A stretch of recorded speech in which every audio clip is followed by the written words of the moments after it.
Hello, good morning everyone. আমি shiny. আজকে সকালে ব্রেকফাস্ট করার পরে হাতে আরও বেশ খানিকটা সময় আছে, তো এতটা সময় রুমে গিয়ে ওয়েস্ট করে আর কি হবে, তাই এই সুন্দর জায়গাটাতে আরও কিছুক্ষণ ঘুরে বেড়িয়ে কিছুটা সময় অতিক্রম করে যাই। এই যে সান্টাক্লজ হলিডে ভিলেজের এন্ট্রি গেটের সামনে এখন আমি আছি, আর এই সবে সুন্দর একটা রোদ উঠেছে, আর এত সুন্দর সোনালি রোদ গায়ে মাখতে যে কি অসাধারণ সুন্দর লাগছে তা আর কি বলবো। এমন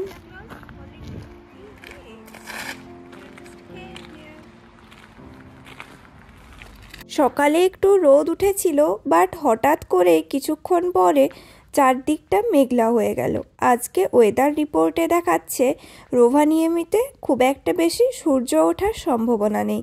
আজকের ওয়েদার এরম ডিম থাকবে, যার জন্যে এই জায়গাটাতে এলাম। এখানে রেনডিয়ার রাইড হয়, ওই যে রেনডিয়ারগুলোকে দাঁড় করানো রয়েছে আর সাথে সুন্দর তার গাড়ি। আর যেহেতু স্নো খুব একটা বেশি আশেপাশে দেখা যাচ্ছে না, তার জন্যে যারা রেনডিয়ার রাইড করান ওনারা পুরো রাস্তাটাতে স্নো বিছিয়ে দিচ্ছিলেন, যাতে দেখতে এবং রেনডিয়ারের হাঁটতে সুবিধা হয়। আর ওই যে ছোট ছোট যে বাংলো টাইপের ঘরগুলো করা আছে, ওগুলোতেই রেনডিয়াররা রাত্রেবেলায় থাকে, আর এনারাই রেনডিয়ার রাইডটা করান, যার জন্যে এই যে স্নোগুলো বিছিয়ে দিচ্ছিলেন। আর যেহেতু প্রচুর ঠান্ডা আছে এখানে, তাই আগুন জ্বালানোর ব্যবস্থা রয়েছে। রেনডিয়ার রাইড করতে সান্টাক্লজ ভিলেজে লাগে 60 ইউরো করে। এমনিতে অপশন আছে 2 থেকে 3টে, 25 মিনিটের একটা আছে আর 1 ঘন্টার একটা আছে। 25 মিনিটেরটা 60 ইউরো আর 1 ঘন্টার যেটা সেটা নেয় 80 ইউরো। এখানে এসে দাম আপনারা চেক করতে পারেন, অন্য টাইমে ভ্যারিও করতে পারে, তবে আমরা যখন গেছিলাম তখন এরমই ছিল। চাইলে আগের থেকে অনলাইনেও বুক করে রাখতে পারেন। ওখানে ঘোরা হয়ে যাওয়ার পর এই সুভেনিয়ার শপটাতে এলাম। রোভানিয়েমিতে এসেছি আর সুভেনিয়ার কিছু নিয়ে যাব না তা তো হতে পারে না। আর সুভেনিয়ারের মধ্যে পছন্দের একদম প্রথম তালিকায় থাকে ফ্রিজ ম্যাগনেট। প্রত্যেকটা জায়গা থেকে ফ্রিজ ম্যাগনেট তো অবশ্যই নেওয়া হয়, তবে যেহেতু এটা সান্টাক্লজ ভিলেজ, তাই ফ্রিজ ম্যাগনেটের সাথে সাথে বেশ কিছু কিউট কিউট জিনিসও চোখে পড়ছিল, যার মধ্যে এই সুন্দর সুন্দর টেডিগুলো বা ওই যে রোভানিয়েমি লেখা দেওয়াল হ্যাঙ্গিংটা বেশ নজর আকর্ষণ করছিল, তবে ওটা আর কেনা হয়নি। এখানে বেশ সুন্দর একটা ট্রে আছে, আর যার প্রাইস ছিল 34.90 ইউরো, মানে ভারতীয় টাকায় প্রায় 3200 টাকার মতো। ভাবা যায় এই প্লেটটার দাম 3200 টাকা। ও মাই গড।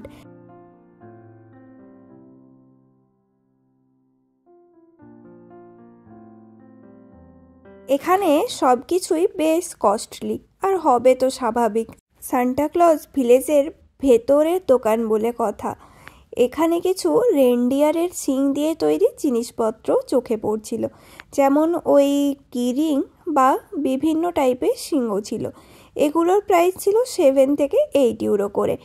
আর এই যে দুটো শিংওয়ালা যেটা ছিল ওটার দাম হলো 18 ইউরো, মানে ভারতীয় টাকায় 1800 টাকার মতো। আর ফ্রিজ ম্যাগনেটগুলো ছিল এক একটা 6 ইউরো করে, ভারতীয় টাকায় 540 টাকা করে।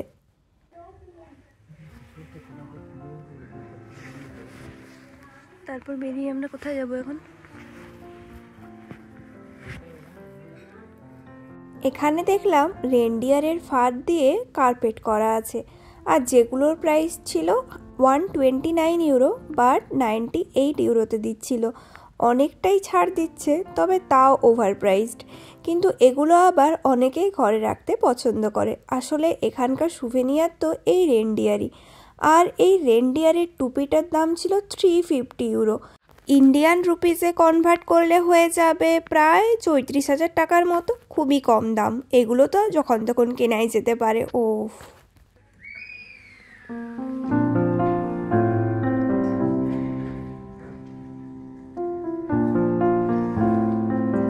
এখানে এইসব উদ্ভট উদ্ভট দামগুলো দেখলে কি যে রাগ ধরে আর কি যে হয় কি বলবো। মানে মনে হয় এটা কেউ এত টাকা দিয়ে কেন কিনবে, কিনতেও পারে, আবার কি বলার আছে। চলুন বাবা বেরিয়ে যাই দোকান থেকে। বেরিয়ে যাওয়ার পরে দেখলাম বাইরেটাও বেশ সুন্দর, রেনডিয়ার আর ক্রিসমাস ট্রি দিয়ে সুন্দরভাবে সাজানো রয়েছে। এখানে প্রত্যেকটা জায়গায় অলি গলি যেখানেই যান সবই বেশ সুন্দরভাবে ডেকোরেট করা। এই যে এই সাইডটাতে রেনডিয়ারের মাথায় শিং দেখা যাচ্ছে না, আর শিংয়ের যা দাম দেখা যাবেই বা কেন।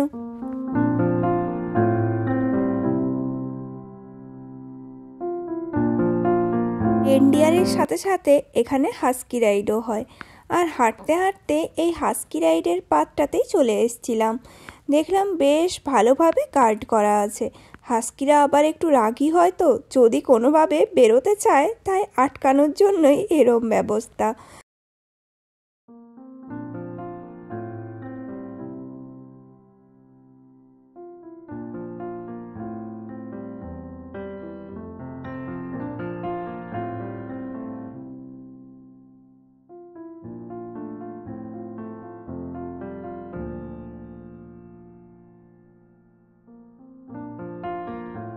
স্নো তো একদমই নেই, থাকলে যদিও এই জায়গাটাকে একেবারেই ম্যাজিক্যাল লাগতো।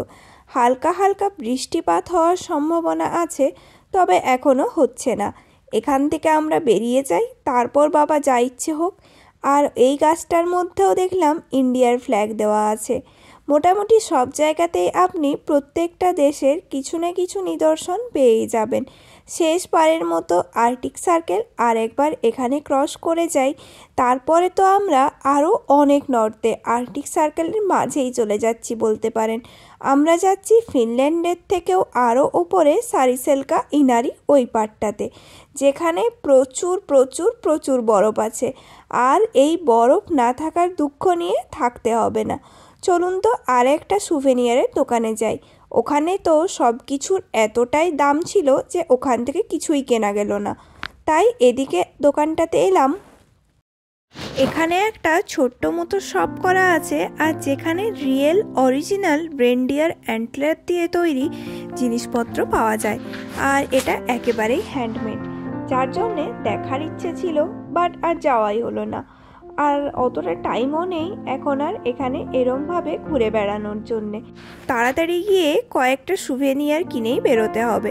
ঘড়ির কাঁটা বেশ তত্তর করেই এগিয়ে চলেছে, আর কিছুক্ষণের মধ্যে আমাদের রুমে ফিরে না গেলে আজকে মনে হয় না যে আমরা আর সারিসেলকা যাওয়ার বাসটা পাবো।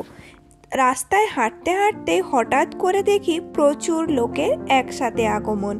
তারপরে সবাইকে একই রকমের ড্রেস পরে থাকতে দেখে বুঝলাম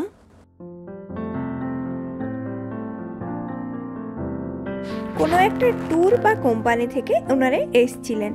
রাস্তায় হাঁটতে হাঁটতে গ্লাস রিসর্ট ইগলু চোখে পড়ল, আর সান্টা ক্লজ ভিলেজের মধ্যেও প্রচুর ইগলু আছে। তবে আমি জানি না এই ইগলু থেকে কতটা নর্দার্ন লাইটস দেখা যাবে, কারণ আশেপাশে তো প্রচুর লাইট জ্বলে এখানে, তাই সান্টা ক্লজ ভিলেজ থেকে নর্দার্ন লাইটস দেখার চান্স খুব একটা আছে বলে তো মনে হয় না।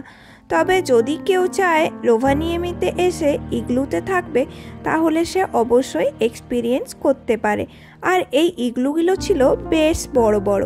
নর্মাল যে অন্য জায়গায় ইনারিতে বা সারিসেলকাতে যে ইগলু আছে তার থেকে অনেকটাই বড়। আর এই বড় ইগলুগুলোতে দোতলা অবধি ছিল, মানে নিচের তলা আর ওপরের তলা, আর বাইরের দিকে ছিল সুইমিং পুল, যেটাতে নিশ্চয়ই গরম জলও আসে, না হলে এই ঠান্ডার মধ্যে মানুষজন কি করে সুইমিং পুলে নেমে স্নান করবে। যাক, তাহলে আজকের এই সুন্দর দৃশ্য দেখতে দেখতেই আমার ভিডিওটা শেষ করছি। যদি আমার ভিডিও আপনাদের ভালো লাগে তাহলে প্লিজ লাইক কমেন্ট করতে ভুলবেন না। দেখা হবে পরের নতুন একটি ভিডিওতে। এই ইগলুগুলোর পার নাইট ভাড়া কিন্তু 6 থেকে 700 ইউরো হয়েই যাবে।